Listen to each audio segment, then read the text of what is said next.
please join me in welcoming the 9th Secretary of Education, the Honorable Arnie Duncan.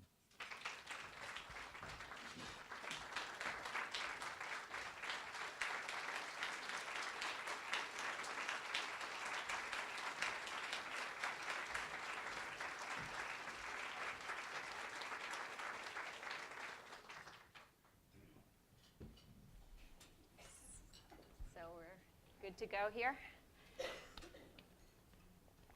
During the Secretary's tenure, the National Network of State Teachers of the Year and the U.S. Department of Education have forged a very meaningful partnership that directly benefits students and teachers, and we'd like to thank you for accepting our invitation to participate today.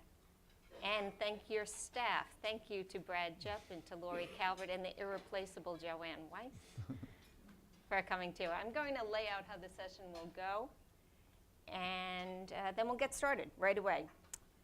I'm going to start off with 4 questions in sort of a lightning round. I'm going to model quick, succinct questioning. You might see someone hand me some questions because they will be coming from the Blackboard Collaborate platform that we're partnering with, and then I'll have a concluding question. Ready? Sounds good. Okay. What is the biggest challenge in education today? I'll try and be equally succinct in my answers, which I will succeed less well than you. I think the biggest challenge in education today is our collective complacency. And for all the progress that we're making, if you look at any level of education, whether it's the early childhood that the governor talked so eloquently about, where today as a country less than 3 in 10 4-year-olds have access to high quality pre-K. You look at high school graduation rates, we have a 25% dropout rate, so we're losing about 1 million kids from our schools to the streets each year, and we know what chances they have in life when they drop out. And then the college level, a generation ago, we led the world in college graduation rates, and today we're 12th.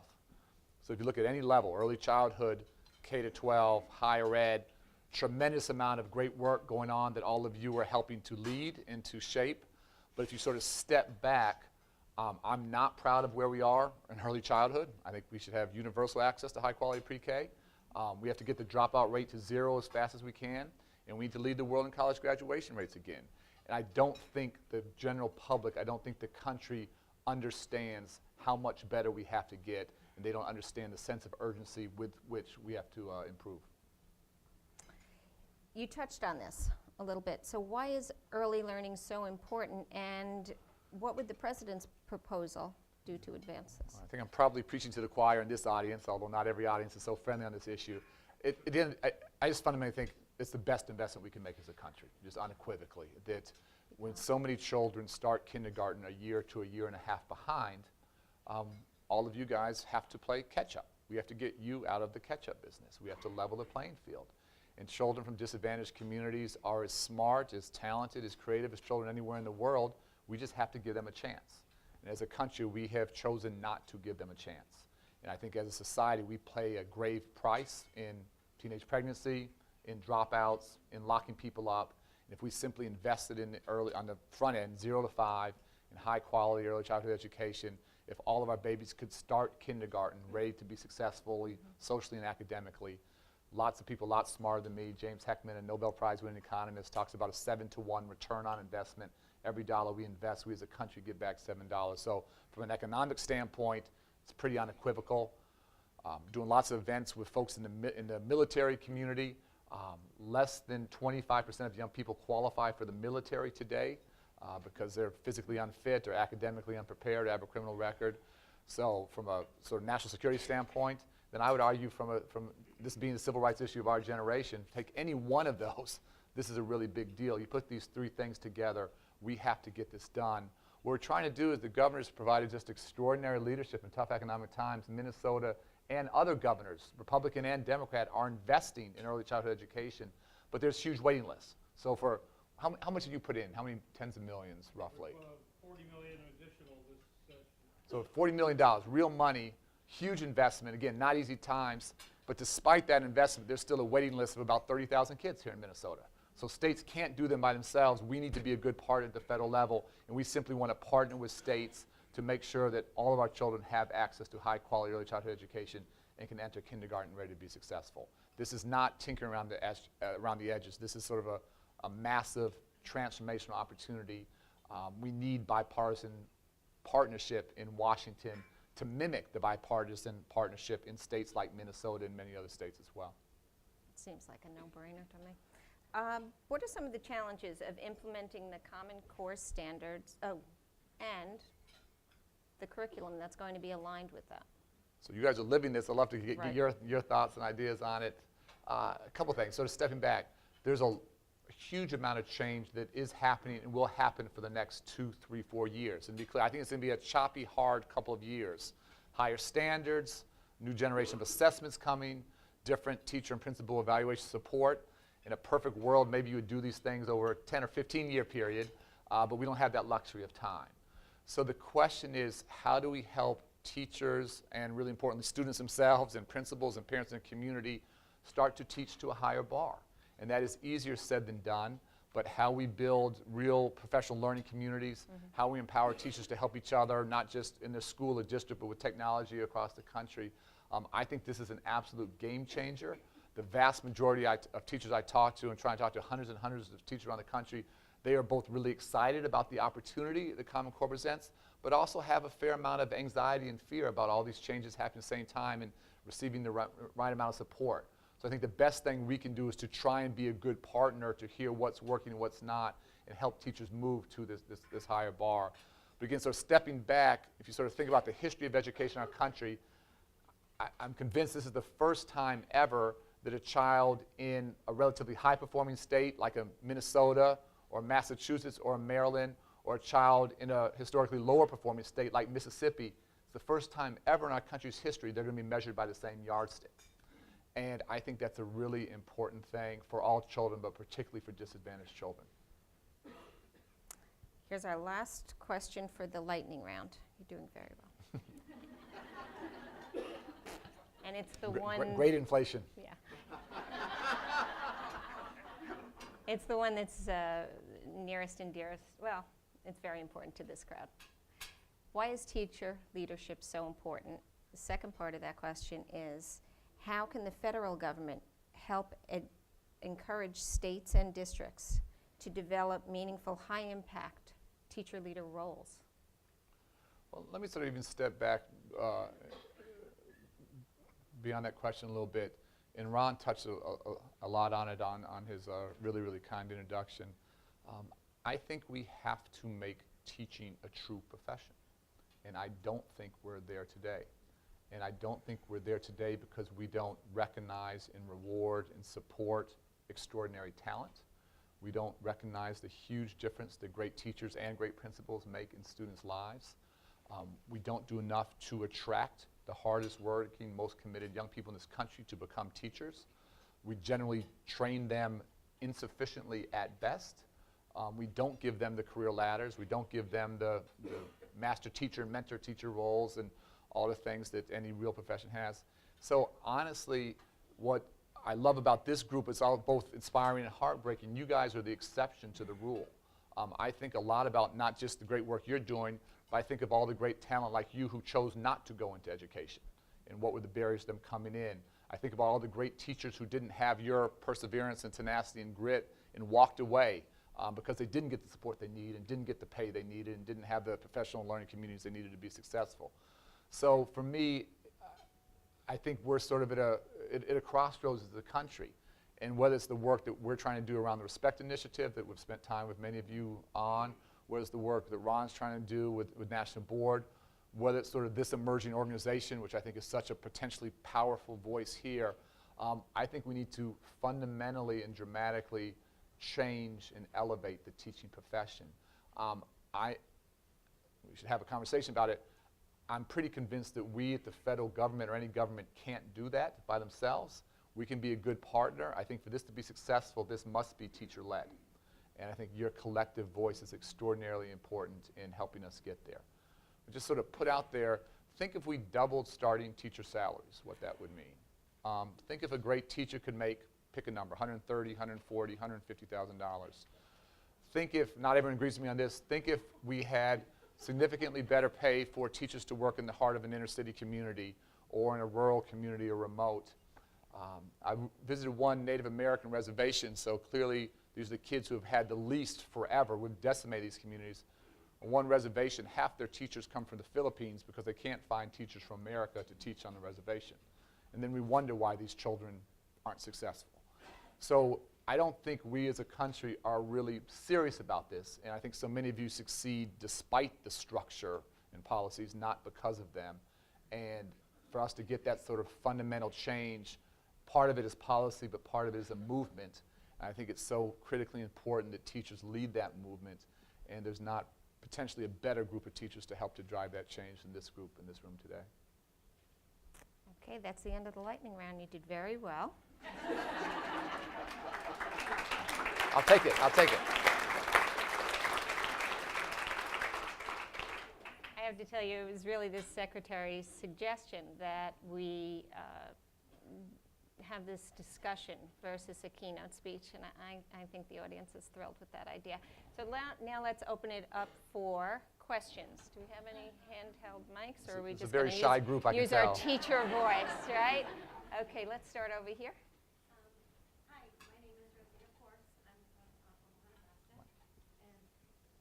Hi, thank you. I was going to use my teacher voice, but no, I wanted to thank you for coming today. I am from Omaha, Nebraska, and a really close friend of mine and colleague is Maddie Fennell, and I want to say congratulations to the Department of Ed for her coming on. Is Maddie here? Yes, she Yeah. is. So I did have a question. I've had a few, but this is the one I've chosen. When you talk about safeguarding against complacency, if you had to say one thing that teachers could or should do in their classrooms to stay diligent in their quest for student achievement and effectiveness, what would that be? What would you tell me as a teacher I should do every day so that my students would achieve higher? That's a great question. I don't know if I've ever been asked that before. I think, again, teaching is not different than any other profession. We all have to be learning and growing and challenging ourselves every day. And again, you guys are the best of the best of the best. I mean, you represent the absolute cream of the crop. But the day that you get complacent, the day you think you have it all figured out, is the day that you sort of stop learning and growing. And so you look at people who are world class in anything, in education, in sports, in music, and business and government. They're the ones that are constantly finding ways to improve on their weaknesses and be very honest about that. So I would encourage that. I will say for the country, I actually think I worry less about complacency on the teacher side. I think teachers sort of get what's at stake. I think teachers are hungry. As I travel the country, I can't ask teachers to work much harder. We have to help teachers work smarter and more collaboratively and help each other and break down the isolation of being in the classroom by yourself. But I worry much more about the general public, about parents, about students themselves not understanding what's at stake. And so there are lots of things we want to do to help improve the teaching profession. I don't feel a big complacency among teachers. I really don't. Teachers are working in some extraordinarily difficult situations, never enough resources, more pressure, more stress, less money, higher class size. And there's not a lot of complaining. People are really trying to make a difference. I don't think the general public understands that it's not just about education. We're fighting for our country now, and people don't quite get what's at stake. Thank you. Are you right up here? Give one mic. Rich, you want to stand up? I'll sit so I don't block. The view. Good afternoon, Secretary. Thank you so much for being here. My name is Rich Onubeni. I'm from New York. It's my 28th year teaching chemistry and physics. On Sundays, Times, the editorial board used the term testing mania to describe an unintended consequence of the very important reform movement. In my state, we now give a pre and post test every student, every subject, every grade. Yeah. And sort of the unintended effects are, quite frankly, some lost instructional time, some administrative burnout, some low teacher morale. Yeah. So my question is, as we continue to work on this very important work, has there been discussion about limiting or reducing the amount of tests so we get enough data to be accountable, but not so much that we're squeezing the joy out of our profession. Well, I think in all these issues it's interesting, and I think your question almost answered answered your question. In all this stuff, I do think there's a common sense middle ground, and there are two extremes that most people seem to take. I think both are equally crazy. So one extreme is where testing means everything. It's 100% on teachers or on students or whatever. That to me is absolutely crazy. There are other folks who believe we should be doing no assessments, and I think that again we need to know whether students are learning and what's working, what's not. Can we swing the pendulum back towards that middle? We're trying to do that in a number of ways. Again, none of it being easy. Again, lots of different opinion. I just fundamentally think No Child Left Behind is broken, huge problems with it. We wanted Congress to fix it. Congress is dysfunctional itself, couldn't fix it, so we provided waivers to a number of states. What you're seeing in the waivers are states moving away from a fixation on a test and on a proficiency cut score. You see states looking at accountability in terms of reducing those dropout rates I talked about, increasing graduation rates, seeing what percent of their high school graduates are going on to college, what percent are going on to college not having to take remedial classes, what percent are staying in college, not going but actually getting that degree at the back end. And we get some critique that that's more complicated and more complex than it absolutely is. I just think it's a much more honest, comprehensive set of ways to evaluate whether it's states or districts or schools. And so looking at student growth and gain each year I think is important, but I always talk about it everything, multiple measures, multiple measures, multiple measures. And where it gets swung too far in one direction, there are real consequences there that are bad for kids and bad for educators. And again, if you want kids to be creative thinkers, you think about 21st century skills. I am hopeful the next generation of assessments that Park and Smarter Balance are working on will be a big step in the right direction. But in terms of accountability, you look at No Child Left Behind, it was basically around a test and a proficiency cut score. And the amount of perverse incentives there I think are pretty staggering. I want to know, is every single child growing, gaining each year, whether they're gifted or average or special needs? But I would say if you have great third grade test scores and a 50% dropout rate, it's hard to go get a job with a third grade test score. So I want to look at long-term outcomes. Again, this is where the Common Core standards, are students truly college and career ready? Do they have the skills to pursue their dreams, wherever they may be? So looking at a much more holistic set of indicators, I think and hope that will move away from a test fixation or from an overemphasis on any single test. Sure, that answer really resounded with a lot of us. Maybe at this table? Where are we? You got Mike. Microphone? Raise your hand. Don't be shy. Secretary Duncan, good to see you again. Good to see you. Thanks for coming. I come from this what used to be the great state of Wisconsin, which is now the great challenge of Wisconsin. And I want to give kudos to the administration and you for bringing us Common Core state standards. Justin, earlier today in our small group, talked about our frustration with NCLB, and we took that frustration and created what we thought were pretty good solutions. One of them was national standards. Went up to Capitol Hill, and Senator Feingold told me, great idea, it'll never happen. It's happened, so even though we don't call them national standards.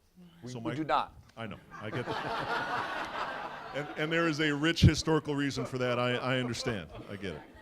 So my question is, because I am in a battleground state, and we are a blue state if you look at the presidential elections, despite the fact that we have a red state assembly, state senate, executive, who I know you know very well, and I saw you address, and a state Supreme Court, and Common Core is under fire. Yeah. And I think that's probably true in a lot of our states. What can we do as classroom teachers to try and, because to me, we can't compete internationally unless we have those high standards, and we have them across the country. No, these are all really, really thoughtful questions. So clearly, Common Core was adopted much more rapidly than any of us thought possible, and that was fantastic. A significant step in the right direction. Wasn't mandated, but voluntarily adopted at the state level. I think not surprisingly, because of the speed in which that happened, again, this is a game for the country, it's unprecedented. I mean, this is a massive change in a short amount of time. I continue to argue we're still moving too slow. We got to move faster, but this was a tidal wave of change relative to what's happened in the past, which is much more incremental and slow. And I think there's plenty of space and room for legitimate conversation about does it make sense? We need a huge amount of conversation about successful implementation, and are we supporting, again, teachers and students and parents and principals in a thoughtful enough manner. I just think it's so important that conversation, debate, whatever it might be is fine, that it be rooted in fact. And I think there's a lot of myth on the far left, there's a lot of myth on the far right, and we should have an honest debate and conversation about how to do this successfully, but where folks are deliberately being misleading and using this as a political organizing tool, we just have to tell the truth there.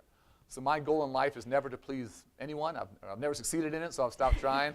But I do think in all these issues, this being just an amazing example, I do think there's a common sense middle ground that most people can reach. And if we can appeal to that middle, if we can dispel the myths on the far left and far right, but have an honest conversation. There are going to be bumps. This is going to be hard. There are going to be mistakes made. And we can't hide from that. We got to embrace that and work with you guys to work through that. My big fear in education is we always let the perfect be the enemy of the good. And we don't move unless something is perfect. And guess what? Nothing's ever perfect, so we never move. So we have to embrace the complexity. We have to embrace the challenges. If we get through this the next couple years and stay the course, I think as a country, we're in a radically different place. If we somehow lose our courage, lose our whatever, see the real challenge and say that's too hard, we have to stop, I don't think we'll ever have another opportunity. So I spend a lot of my time thinking about not what can we do over the next 3.5 years, but what can we do over the next 3.5 years to change education for the next 30 or 40 or 50. This is at the top of that list. Elevating the teaching profession is the top of the list. Early childhood education is the top of the list. This is a game changer. Play to the middle. Play to people who are common sense, who are thoughtful, who are rational. Don't worry about the noise on the other side. Let that be water off the duck's back. But where there are legitimate problems in terms of things we're doing or the state's doing or principals are doing or teachers are doing, let's have that, we're all teammates here. Let's challenge each other to be better. Let's figure that out. That I think is the play. And I think the more we can not give air to the craziness on both sides, that's a little bit of a waste of time. I like the way you phrase that, as if you two guys were talking basketball strategy for a minute or two there, right? We've done that once or twice. That's what I was hearing. Let's go over here. Thank you so much for coming, Secretary Duncan. Adam Gray from Massachusetts. You may know or be familiar with the new educator evaluation system that we have in Massachusetts. We have a summative rating and then an impact on student learning rating, where we will be taking data into consideration on creating an educator evaluation plan for our teachers. You just spoke a couple questions ago about Parker and Smarter Balance assessments. If you were speaking to superintendents working in high needs districts with lack of resources to capture that data, what might you suggest to them to create school cultures that actually value data, and then how might they allocate resources to do the things that you're talking about doing? I mean, a lot of schools, there's not computers that work, Wi-Fi. I mean, this is just the reality of it, and I'm sure you're very familiar with that. We're being asked to do things that we may not necessarily be able to do, even though we want to do them. You were talking to superintendents. What might you say? These are really thoughtful. So a couple things. Obviously, data doesn't tell you everything, but it also doesn't necessarily lie. So there's a part of understanding what's working for kids, for teachers, for parents, for students. I think we have to have something beyond our gut. And lots of us think we have pretty good guts, and sometimes we do. But whether it's student achievement data, I'm just a bit, survey kids, talk to them, talk to parents. I promise, survey teachers, all kinds of research where there's a trusting climate where teachers are getting along. Test score, everything else will follow. That'll take care of it. So those are like lagging indicators. Some of these other stuff people call soft. I don't think of them as soft. But you have to sort of understand. I think in education, we've just been guessing for so long or having hunches about what was working and what was not. So whether it's engaging with parents in a meaningful way, whether it's engaging with the local businesses, are we producing students that have the skills to be successful in that community? Whether it's surveying teachers, do they feel supported? Do they feel safe? Are they getting the help they need? I just think asking those questions and then just looking each year, are we making some progress or are we not making progress in all of these things? Again, student achievement being important, but just being one of the many points of information that I think we need to have very public conversations about. There's been it creates some anxiety, it creates some fear, it sort of uncovers sometimes some uncomfortable truths. But I say, we need those brutal truths. We need to have some honest, transparent conversations, and when you have that, then you can progress. When you're sort of sweeping this stuff under the rug, it makes it harder. for under-resourced districts, not that there's any easy answers, I just keep asking the question, why are we buying textbooks? And in education, we're great at doing new things. We're not great at stopping things. We always layer things on. We never, ever stop. So as a country right now, I don't have an exact number, but we spend between $7 and $9 billion a year on textbooks. And many states are under what are called 6-year textbook adoption cycles. So every 6 years, you buy the math book, and the next year you buy social studies. And you think about how amazingly ludicrous that is in a world where information is changing on a daily basis. The day you purchase that textbook, the next day it's obsolete. So why do we keep doing this? And if we can move from print to digital, if we can use technology, no huge influx of resources. I wish we had that coming. I'd be lying. That's not happening. But can we use existing resources in a very different way? The other one, a little off topic, but just I got to say, I've been really public on this, but I give myself a low grade on this one, is our Title II money. Professional development money is supposed to be helping you do this hard, complex work better. We at the federal level spend $2.5 billion a year. State and local, it's probably $4 to $5 billion a year. Teachers usually laugh or cry when I talk about that. They are not feeling that. Yeah. And so can we have really good encourage all of you guys as teacher leaders, what is your district, what does your state spend in Title II money each year, and is it helping you do your job better? If it is, fantastic, but for the overwhelming majority of teachers, it's not happening. So yes, there's a desperate lack of resources, and we have to fight to much better fund education. But at the same time, when we're fighting that battle, we have to have honest conversations. What are we doing with existing dollars? Textbook money, Title II money are two areas where, again, I think we need your voice to be heard in a very, very different way. Great.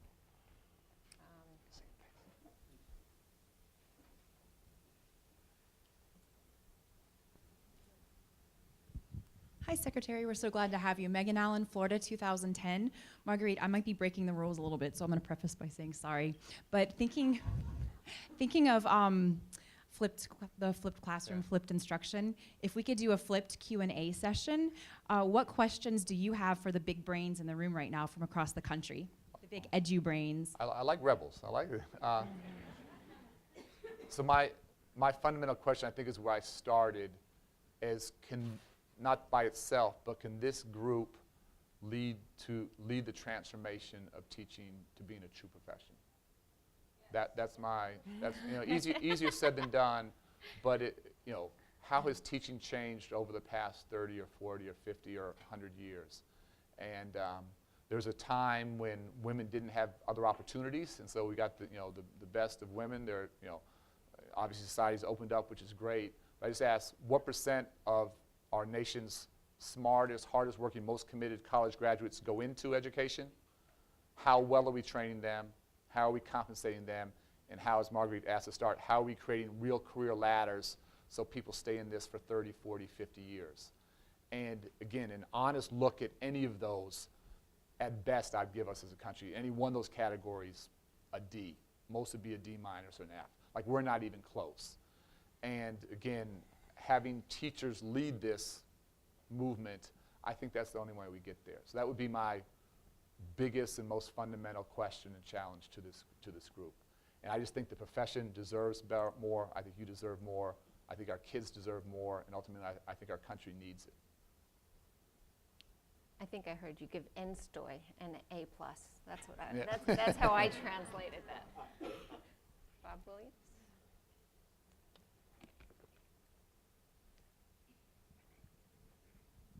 Hello, Bob Williams, Alaska, 2009 Teach of the Year, and because a lot of the anti-education things coming in Alaska from having a Republican House, Senate, and executive branch that has had a lot of anti-teacher education, I'm also a Democratic candidate for lieutenant governor. Congratulations. And one of the things I think we're seeing is with all that domination or monopoly, there's kind of there's no goalie to protect bad things coming, whether it's an attack on tenure, whether it's attack on funding, or whether it's giving a big tax break back. My question to you is, when I make a statement in support of public education, one of the things I hear from the other side is, well, that's just supporting the status quo. Yeah. Where there's other ideas coming out that are saying that it's that tax on education and kind of looked at it as innovation. How do we build a support for public education for all students, not just your own student, not just one classroom, but for all students? So trying to answer two different ways. First of all, let me say, for me, it's really not about Republican and Democrat. I'm totally non-political, just politics is not my thing. What I just wish, it's not. Just being real honest, it's not. Never run for anything, never will run for anything. What we just need is a lot more political candidates, both Republican and Democratic, who care about education. We need education to be a voting issue. And for me, it goes back to the complacency. When people go to the voting booth, almost no one votes based upon education. And that's the challenge. If more folks went to the voting booth with this being an important part of their equation. If you watch the presidential debates, how much was education debated? There's a reason why it wasn't debated, because people don't care about it. So that's a really profound thing. So for me, it's really not Republican versus Democrat or whatever. It's really about how do we get a lot more folks across the political spectrum where mayors, lieutenant governors, governors, presidents, where people go to the voting booth and say, is education an expense or is it an investment? Do we want America to lead the world in college graduation rates, or are we happy to be 12th? Are we happy to have a 25% dropout? So having that conversation with the public, I think you and other candidates can really help to lead that. And for me in all this stuff, I think there has to be what I call the grand bargain. I would not advocate for a massive investment in the status quo. In a status quo that, again, less than 3 in 10 kids have access to early childhood, in a status quo that has a 25% dropout rate. It's often 40, 50, 60% in our minority communities, in a higher ed system that is 12th in the world. We need to invest, but we need to invest in a very different vision of reform where we're going. And we can have an honest conversation, debate about that. But I would, my free advice, you can take it or leave it, would be not for you to advocate for investment in the current system, but in a vision of what can be. Leading the world or leading the country or whatever, and whatever it takes to get there. And so I think for me, that's the grand bargain. Yes, we have to invest. We have to invest at an entirely different level, but we have to be willing to challenge the status quo when it's not working for kids or for teachers or whatever. And again, for me, that's the middle ground that I think we have to get there. And again, lots of room to have debate. What does that vision look like? But it's hard. Again, people say, I get all the time, every time I go testify for Congress, which I love doing, get lots of, they'll show all the charts that show the increased investment over the past 10, 20, 30 years, which is real. And they show that our kids aren't doing much better than they were before. It's a hard question to answer. And so again, I don't think anybody should be in the position of defending the status quo. We need great, great public education where we have that changes the country, where we have public education that is mediocre or poor. I don't think any of us should be in a position of defending that. I promised. Secretary Duncan, thanks for being here. I'm Josh from Chicago suburbs, so right in your neck of the woods. I've got about 1,000 questions coming off of Twitter, which is what I'm following. So one of the questions that came up repeatedly, you made comments about early childhood. We know that's so important for kids to get off on the right step. Taking that into teaching prep, what are we doing at the university level to make sure that our prep programs are actually preparing teachers? One guy even said, how does a 10-week student teaching experience prepare somebody to be a teacher when you look at doctors and the residency? So the question, I guess, is what are you doing or what do you think needs to be done to make sure that when a teacher graduates or a pre-service teacher, they're actually qualified to go into a classroom with 30 kids? Yeah. So this is an area where lots of things I'm proud that we accomplished in the first term. I would give us a relatively low grade in this area. I've spent lots of time talking about this, but have we fundamentally changed schools of ed? We haven't. So just a couple context points. I think in a place like Finland, that's a very high-performing country, they have 8 schools of ed or something like that, 8 or 9. We have 1,400, so it's a very different scale. When you survey good young teachers, or just not good, survey young teachers across the country, almost 2/3 say they feel unprepared to enter the classroom. And I always say if 2/3 of our doctors said they were unprepared to practice medicine, we'd have a revolution in this country. But we don't take teaching seriously enough. What do I hear from teachers? This is anecdotal, but lots and lots of conversations. 2 things. One, a lack of actual teaching experience with real kids in diverse communities. Lots of history of education, philosophy of education, whatever, but just not enough actual teaching kids. And how we have more, how do you teach kids to read? How do you teach kids math? How do you work in communities where it's 90% poverty levels and kids from all over the globe, and that may not be your environment. We are trying to do some things to challenge both incentives and, frankly, some carrots, schools of ed, to move in a different direction. Many schools of ed make a lot of money for their universities, and they don't put much in. They become cash cows. And so we have to do much better there. On sort of the other question, I'm also just a big believer in sort of choice and opening things up. We need schools of ed, but I'm a big believer in alternative certification programs as well. So whether it's military troops to teachers, we need a lot more men. We need a lot more men of color. Military is a great avenue there. And so anytime there's a monopoly in anything, I don't think that's a good thing. And I think we just need more great teachers in this country. I want to be agnostic about where they come from. Let's have some healthy competition. And where we have teachers that are improving student achievement, we need more to come from those kinds of programs. Where we have teachers who aren't improving student achievement, we need less coming from those programs. So for me, it's less a value judgment, but let's look at the data. Let's show us who is making a difference there. And again, get away from the philosophical or ideological debate. Sorry, one more thing I want to put on the table in this room. I worry a lot about the lack of diversity amongst our nation's teachers. Yeah. And if you look around this room doesn't reflect our nation's students. No. And I want great, great teachers, but I just want them to look like our children. Yeah. And being very candid, schools of education have shown very, very little creativity or interest in this. And again, when I look at troops of teachers, which is bringing many men and many men of color, not everyone loves Teach for America. People may not realize Teach for America, about 38% of their teachers are teachers of color. It's much, much higher, 2 to 3 times the rate of traditional schools of ed. We just need to find ways to be much more inclusive as we build this next generation of teachers coming into to America's classrooms. Justin, you've been waiting? Oh, never mind, sorry. I'm sorry. First of all, I just want to thank you. Excuse me. I'm the Teacher of the Year from Mississippi currently. And because of a brief conversation that we had outside the Oval Office in April, you really encouraged me to just pull up my own chair at the table. And I've been really struggling to do that just at my district and the state level. But now my state superintendent is on board and is with me in starting a teacher network of past Teachers of the Year and Milken winners. And Philip Bigler's been helping me out with that some. So I know next step is I would like to speak with our legislators and the governmental branch. What would you recommend? What are the first steps in making that successful?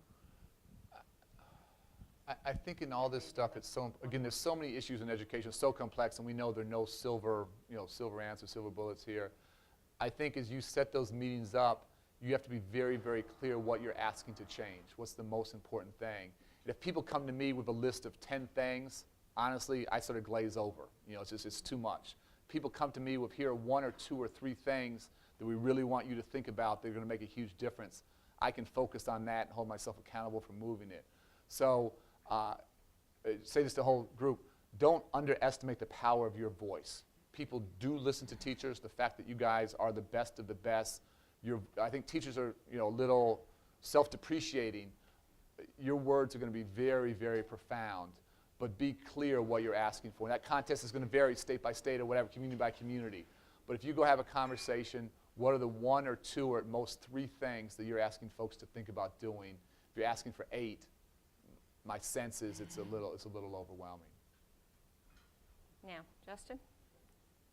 And we have room for one more after this? I'll do a couple. I'll do a couple.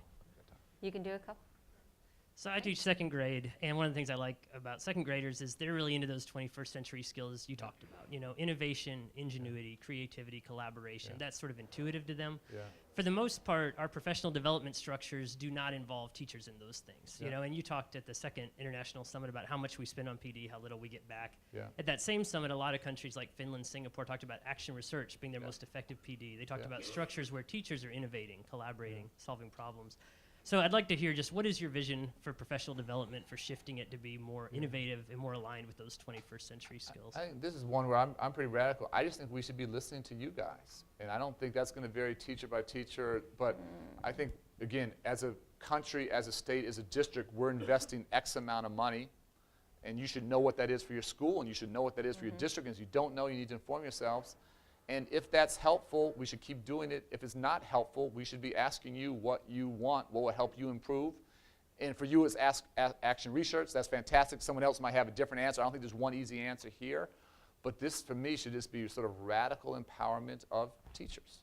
And folks have to stop doing this, actually sort of like this room, which is sort of in a hotel ballroom, which is normally how PD is, and sit and get and divorce from a sort of job embedded for PD.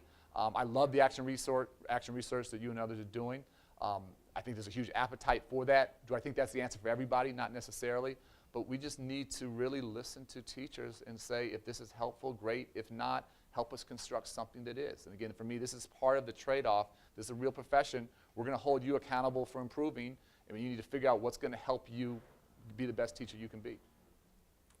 I think that really resounded with quite a few of us. I just want to make sure I'm not ignoring the side of the room. Jeff, you ready? And then maybe Sarah? Okay.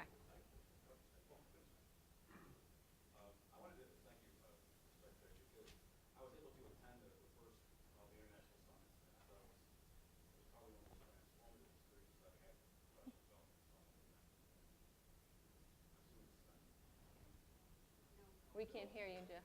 Louder. Okay. Just speak loudly then. I will use my teacher voice. There we go.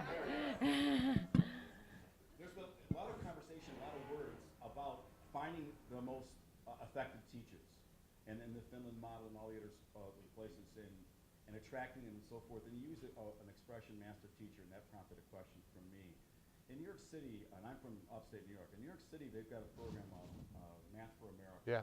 And our governor in New York has just recently created a master teacher program. And it's not clear to me entirely how that's going to work or how it's going to fit together in terms of teacher leadership. But I guess my question for you is, in his model, he's offering a $15,000 a year incentives for teachers deemed as master teachers. He's looking for a core of 500 or 600 people statewide. And he's finding the state funding for this. Can you imagine that kind of a program being replicated in other states or from a federal support? No, I've spent a lot of time with that team, and actually if you look at the president's budget proposal to Congress, and again, getting stuff through, proposal's great, getting Congress to approve it's a more of a challenge, but we're actually proposing a really significant investment in basically something very similar to Math for America. And all you guys know this, historically, for teachers to make more money, they had to leave the classroom. They had to become administrators and leave what they love most and do best.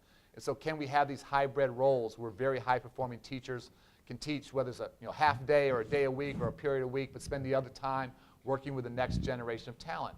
Obviously, we need this across the profession, but there's a desperate need in the STEM areas very specifically, a lack of content knowledge, losing a lot of talent to the private sector. So it's a great place to start and try some stuff. But we think there's been, the retention of great teachers, folks in that program has been pretty strong, and we would love to invest a couple $100 million to try and take these kinds of things to scale. And again, the 15 grand or 30 grand or hybrid jobs, we should be pretty flexible in how we do that.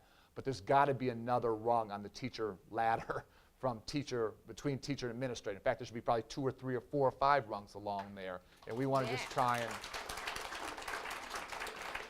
We want to just try and start to play in that space, see what works and what doesn't. But it's a huge missing piece of this equation that we're talking about. Great. Sarah? Hi, Sarah Brown-Wessling from Iowa. So, one of the undercurrents, I think, of the conversation has been the way that this profession isn't recognized. And I think that has a lot to do with the outstanding culture that pervades our society that doesn't recognize this as a profession. So I'm really curious about the policy initiatives that are being thought about and worked through that will impact culture, that will allow the voices in this room to be heard as they become more organized. So, trying to answer, part of the reason I'm here and Joanne's here and Brad's here and Lori's here is because we think this group's voice is extraordinarily important. And this is a great conversation to have. Obviously, we could go on for 3 days, and hopefully this is the start of a conversation. Again, and Lori and Brad and others are staying. But we want to do whatever we can to listen, to be good partners, and expect you guys to hold us accountable if you feel we're not listening or we're not paying attention. So for me, that's what I sort of pledged to the partnership. The flip side, again, is really, I'm repeating myself, but trying to, drive home the point. Whatever you guys can do to fundamentally challenge the status quo. Maddie with the NEA did a great, report. I thought we did a good job in the Respect Project. We basically stole 90% of Maddie's and her team's ideas. Exactly. So let me be really clear. And I don't think we need another report. What we need is to start to change behavior. And education is great at report, is great at blue ribbon panels. Have we changed, just again, be real, has Maddie's report changed behavior? Has our Respect initiative changed behavior? There's some encouraging, starting point. Ron's working and devoted himself to doing this. But again, honest assessment as a country, have we fundamentally transformed the teaching profession? We're not close. So challenging this group to be as clear, and not that you're going to agree on everything in a room this big, but what is the 70 or 80% you can agree on? Drop the other 10 or 20% or 30% on the edges. But is there a set of things that this team could start to drive at the state and at the local level, and of us at the national level, to change the status, to challenge the status quo? And for me, I keep coming back, and all this stuff has got to be a grand bargain. It can't, I talk a lot about the significantly higher, compensation, different career ladders. There has to be a trade for that. It can't be a guaranteed tenure, 2 years in the job for the next 40 years. It's got to be a give and take here. And what are we willing to do differently to help to build that? And I think for us to, as the governor said at the start, obviously we have to stop, demeaning teachers and, criticizing them, blaming them. But for me, that's just like a baseline. The question is, how do you make teachers revered again? You got to sort of cut through all the crap. But that's, if we do that, and that's a big if, there's a whole nother big step we have to take. And I think for us to do that, I think people have to be willing to see teachers doing things in some very, very different ways, most of which you guys probably do already, but is not sort of the norm. Should school days be 6 hours? Should school weeks be 5 days? Should school years be 9 months? Should the poorest and most disadvantaged kids in our country have the most inexperienced teachers or teachers from other countries because we refuse to give them the teachers with the most talent and the principals with the most commitment? And that's the hard conversation, grand bargain, that if we were to do that, I am 100% convinced the country would stand back and say, holy cow, this is a different ballgame. If we don't do that, I think it's a much tougher sell. So I have one last wrap-up question. Do you want to? We're ready? Yep. Okay. So what would you say your greatest accomplishment was, and what's the biggest remaining challenge for you in your second term? Couple accomplishments. One, we haven't talked a lot about higher ed with this group, but getting $40 billion for Pell Grants without going back to taxpayers for nickel, that was huge for us. Went from 6 million Pell recipients to 9.6 million in like 3 years. Amazing. So that was phenomenal. And again, to do that in a tough Washington environment, feel great about that. I do think the higher standards, not yet today, but over the next 30, 40 years, is going to be a hugely important part of the legacy. And then in terms of things not done, I wish I just had one not done, but I have a lot, just a couple. This early childhood piece, again, we have to get this done. We have to dramatically expand access. So we're working extraordinarily hard, traveling all over the country, but we got to make that happen. On the K-12 side, we have to fix No Child Left Behind. I like waivers, but that's not the best long-term answer. We need to get that done. We have to elevate the teaching profession. Those two things are related, not identical. And then we haven't talked about, again, on the higher ed side, college is just way too expensive for middle-class folks today. And we're working really hard now on student loans and other stuff. But I see a lot of unfinished work, K-12 access, fix, early childhood access, fix K-12, elevate the profession. then to make college much more accessible and affordable. Those are the big buckets of work that we still have to get done. Here are your helpers. Just tell us how we can help serve. Thanks so much. Thanks for the hard work. Thank you.